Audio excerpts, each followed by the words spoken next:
Bom dia, gente. Nós vamos apresentar sobre o capítulo 6, que fala a ambiguidade dos saberes da relação com o saber da profissão do professor.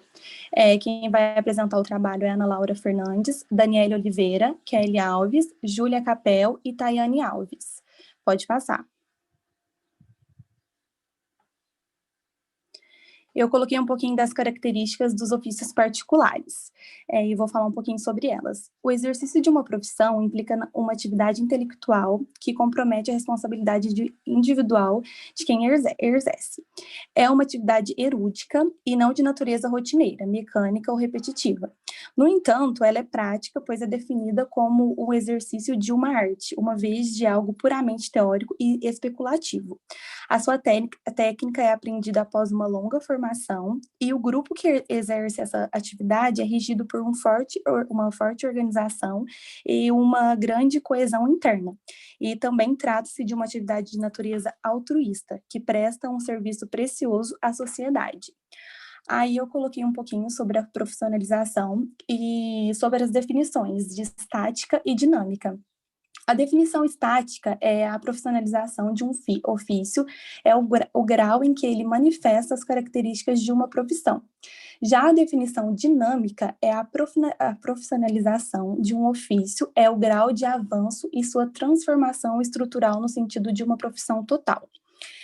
Pode passar. Aí eu peguei essa frase que fala: as competências profissionais exigem muito mais do que os saberes. E eu coloquei essa questãozinha para a gente refletir embaixo, que é o que o indivíduo deve fazer para ser capaz para manifestar as competências profissionais diante de uma situação complexa. Ele deve identificar os obstáculos a serem superados ou os problemas a serem resolvidos para realizar um projeto ou satisfazer uma necessidade.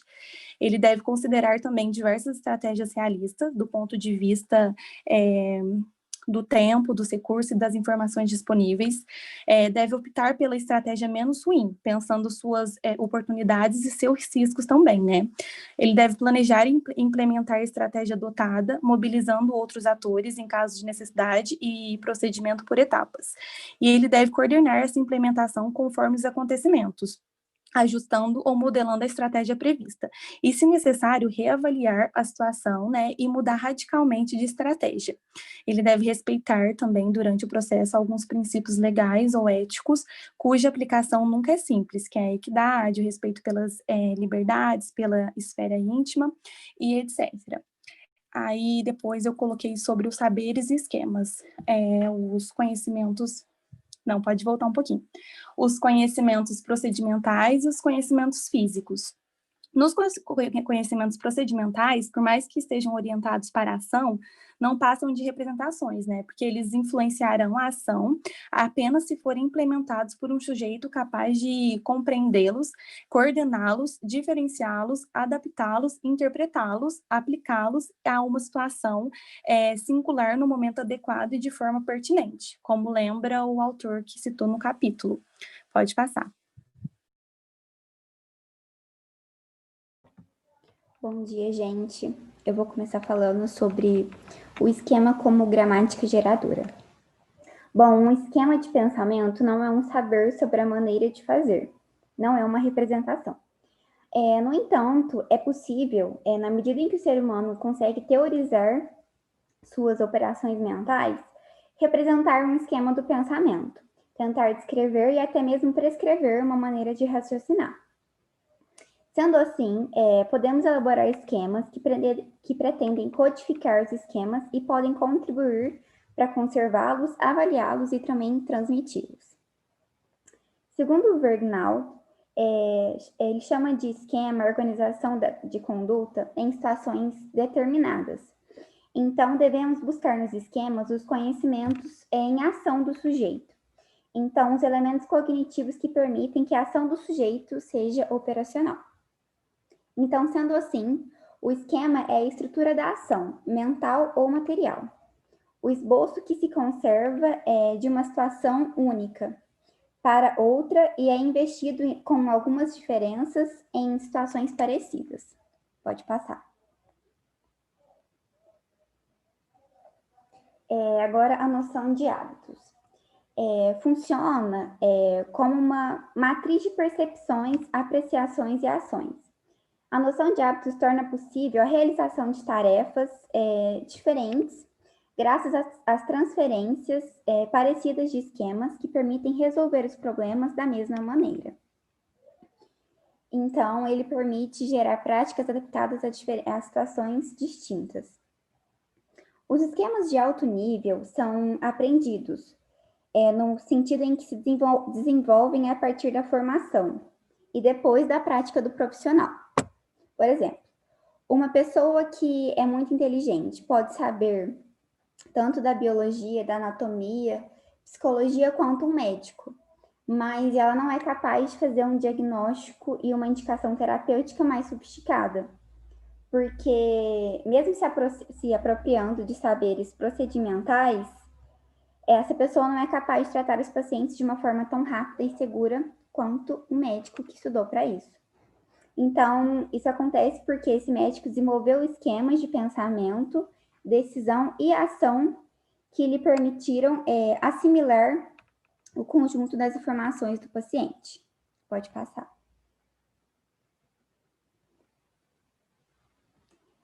Saberes eruditos e saberes de senso comum. Todos eles são, à sua maneira, saberes de experiência. Saberes eruditos e saberes de senso comum são saberes da experiência.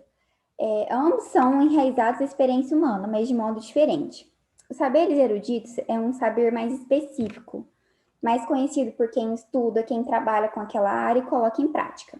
O segundo é um saber mais comum, todo mundo conhece, através da experiência com avós, idosos, pais conhecidos. Então, são saberes compartilhados. Já os saberes eruditos, eles não se limitam apenas em métodos científicos. Muita gente acha que é apenas cientificamente comprovado, mas não é. Eles também são comprovados, por exemplo, em matérias como letras, direito, teologia. Eles podem ser baseados também na erudição, na sistematização, na formalização.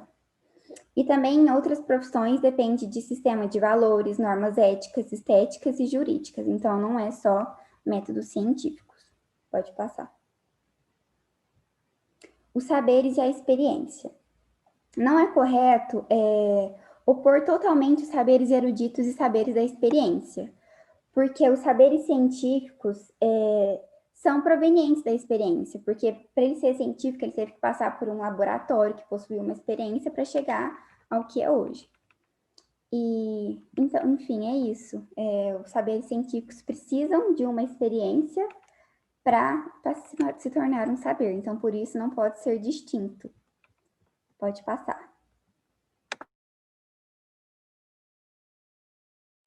Bom dia, pessoal. Eu vou falar um pouquinho sobre a legitimidade, codificação e publicidade desses saberes eruditos. Os saberes eruditos somente se opõem ao saber do senso comum pela sua legitimidade, pelo seu grau de codificação e pela sua publicidade. Por quê? Porque esses saberes eruditos geralmente são produzidos por pessoas também reconhecidas como eruditas, que podem dar vida às teorias. Ninguém contradiz uma faculdade, uma academia, os pesquisadores ou os professores do Colégio da França, por exemplo. Por isso, os saberes eruditos parecem ser mais legítimos que os de senso comum. Mas isso não é garantia de que o senso comum nunca vai inverter a situação. Isso pode sim acontecer e, para os autores comuns, é muito prazeroso, algumas vezes, ter mais razão do que os cientistas, de saber mais que os eruditos, de ridicularizar sua ingenuidade, e isso é apenas o outro lado da sua dominação. O saber erudito, ele é mais codificado que o saber de senso comum, graças aos procedimentos de produção, validação e transmissão que formalizam esse conhecimento. Geralmente, ele é feito em larga escala e muito bem organizado. Então, os autores do senso comum geralmente trabalham sozinhos, em redes locais, com pouca estrutura e organização. Já a publicidade, ela tem relação com a visibilidade que esse conhecimento tem na sociedade. O saber erudito, apesar de público, ele é controlado pela elite. Então, as comunidades eruditas, elas têm a função de construir esses saberes, transmiti-los ou utilizá-los sem que as pessoas comuns possam ter acesso a eles, de forma com que ele não se torne vulgarizado, ou seja, desprezível, né? Por outro lado, a publicidade se torna uma forma de legitimidade, influencia e financia, né, alguns saberes, por conta dessa visibilidade que pode ter. Os saberes do senso comum cercados pelos saberes eruditos. Então, os saberes do senso comum ainda têm muito futuro no estado dos saberes eruditos. Isso porque esses possuem influência em muitas áreas, como, por exemplo, a ciência psicoquímica, que está presente na vida cotidiana, né? O campo da saúde e do corpo é objeto de estudo de um saber erudito invasivo. Já a área organizacional e as sociedades atuais requerem um saber erudito constituído. Tudo isso faz com que os saberes do senso comum sejam ameaçados pelo caráter imperialista e expansionista dos saberes eruditos. Pode passar. Em relação à diminuição das zonas de sombra dos saberes científicos, o que são essas zonas de sombras, né? São aqueles aspectos dos saberes eruditos que não são cobertos por nenhuma teoria, ou estão mal decifradas, como eles chamam de zonas claro-escuras. Ou é uma zona onde as teorias ainda são bastante contraditórias. Então, a existência dessas zonas é algo normal, porque o campo das ciências até tentam deter elas, mas às vezes os recursos oferecidos não são suficientes para que as pesquisas avancem no nível máximo e essas zonas desapareçam, né, ou não existam. Então, também pode acontecer que alguns níveis ou dimensões da realidade ainda não sejam acessíveis à abordagem científica. O texto também cita que em um determinado momento histórico pode acontecer de parcelas inteiras da realidade quererem controlar os profissionais que não são objeto de um saber teórico fundamentado. Em todos os ofícios, até nos mais profissionalizados, é preciso que em algum momento, ir além do limite produzido pela ciência. Isso se dá quando as teorias eruditas não existem ou são muito frágeis, não podem, e a gente não pode confiar nelas, né? Então, muitas vezes ocorre a busca pelos saberes do senso comum. Pode passar.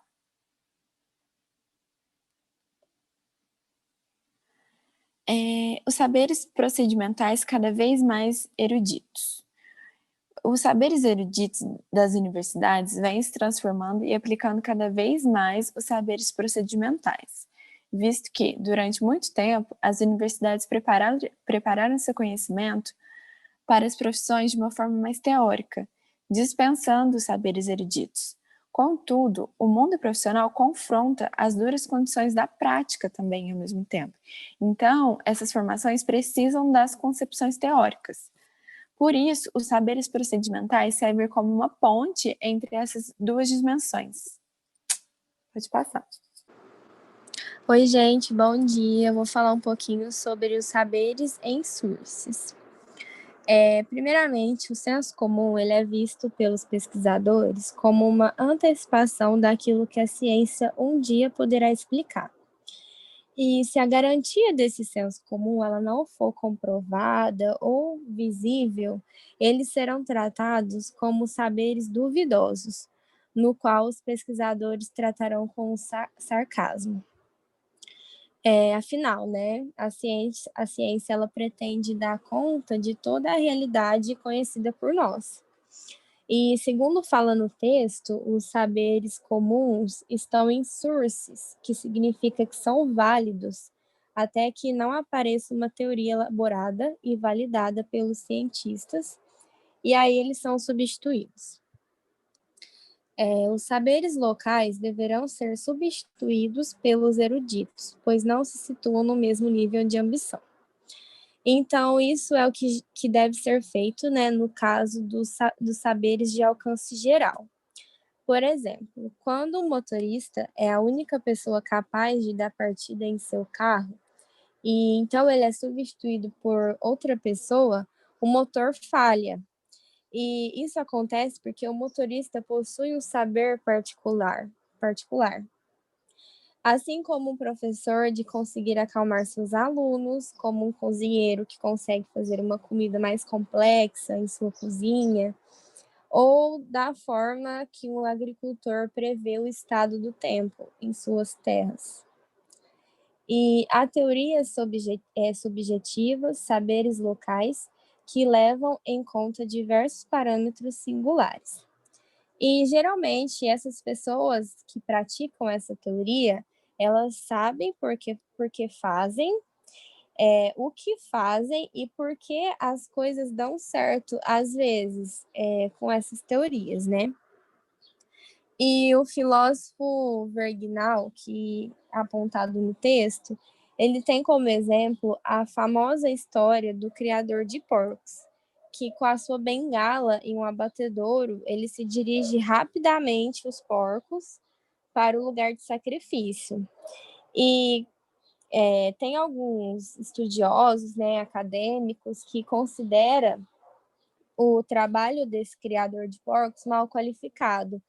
Porém, os cientistas mostram que esse criador ele tem um importante papel, porque esses porcos são cardíacos e é essencial que eles não morram de uma crise cardíaca antes de serem abatidos, porque nesse caso a carne se perde. E por outro lado, a carne de um animal estressado é de pior qualidade e por isso, né, seria vendida por um preço mais baixo. Então, esse criador ele tem um papel fundamental para que os porcos sejam transportados o mais rápido possível, tomando as decisões corretas, né, e construindo categorias relativamente precisas que mais ninguém conseguiria e seria capaz. Porém, o Vergnal ele fala que não sabe se o criador dispõe de verdadeiras representações ou se ele apenas incorpora alguns esquemas, né, dos quais ele não possui muita consciência e opera mais com saberes de ação provenientes da experiência dele mesmo. Pode passar, amiga. Sabe-se há bastante tempo que nas profissões plenas, o domínio dos saberes eruditos não são eficientes para garantir a competência. Isso quer dizer que, por mais amplos e voltados para a ação que sejam os saberes eruditos, é preciso levar em consideração também o hábitos, que foi falado mais acima, que é chamado de ajuda, arte, o aspecto, inteligência, né? E os saberes não eruditos. Mesmo que os saberes eruditos sejam especializados, construídos gradualmente por cada um ou transmitidos no ambiente profissional, no final do século XX, a evolução dos saberes eruditos fez com que os indivíduos tomassem consciência seus limites e a reconhecer cada vez mais as competências profissionais que elas não se resumem apenas a saberes teóricos, né? E, por fim, o que separa o ensino de uma profissão plena? Algumas pessoas diriam que nada separa, diante do plano e das competências dos saberes. Porém, outros critérios que realmente fazem toda a diferença nesse assunto, como, por exemplo, a dependência do Estado, a falta de valorização e a pouca autonomia dos professores e o peso da hierarquia, né? No entanto, a natureza das competências e dos saberes, das relações com o saber, está no centro do processo da profissionalização. Então, se o ensino continua sendo uma semi-profissão, né, entre aspas, isso se deve à condição semi-profissional, entre aspas também, das competências e dos saberes.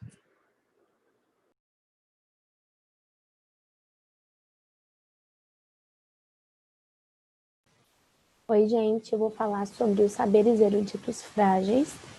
E ele começa falando que os paradigmas teóricos não são estáveis. Por quê? Eles sofrem com os problemas ideológicos. Então, eu acho que para ficar bem fácil, a gente pode pensar assim, o mundo sempre está girando, então sempre vão haver mudanças. Então, não são estáveis, não são concretos, conforme o tempo, conforme os problemas ideológicos, isso vai mudando. E aí ele fala que o conjunto das ciências humanas é mais favorecido do que os das ciências da educação. Porque hoje se investe mais nas pesquisas de medicamentos ansiolíticos, por exemplo, do que das pesquisas de prática educativas. Os professores não podem extrair das ciências da educação recursos equivalentes aos que os médicos, engenheiros encontram nas disciplinas científicas avançadas. Mas isso não significa que não se deva dar as costas para a teoria, mas que é preciso reconhecer os seus limites e trabalhar para ultrapassá-los. Em busca de uma clínica pedagógica. Ele fala que uma parte dos professores ainda não entende que seja suficiente dominar os conteúdos para ensinar. Não é suficiente prever lições padronizadas e estágios, por exemplo, para que essas competências sejam adquiridas. Ou seja, não basta autorizar a diversidade das práticas para torná-las eficazes. Aí ele fala sobre o investimento na formação de competências de alto nível, porque assim vai ter uma valorização do saber e do ser ensinado. Na formação do profissional de professores, né, hoje em dia, eles não preparam eles para as dificuldades do fracasso escolar, né, como está falando ali, para lutar contra os fracassos, para individualizar os percursos, para diferenciar essas intervenções, para aprender a dinâmica e a trajetória particular de cada aprendiz. Então, eles não veem os alunos como um indivíduo individual, e sim em grupo. Aprendendo a teorizar a prática. A teoria tem mau presságio. Ele fala que cada um se fecha em sua própria experiência. Então, o corpo de docente ele não compõe aos saberes eruditos outros saberes declarativos ou procedimentais explícitos, valorizados e compartilhados. O saber do professor é pouco compartilhado. Ele não possui uma linguagem comum para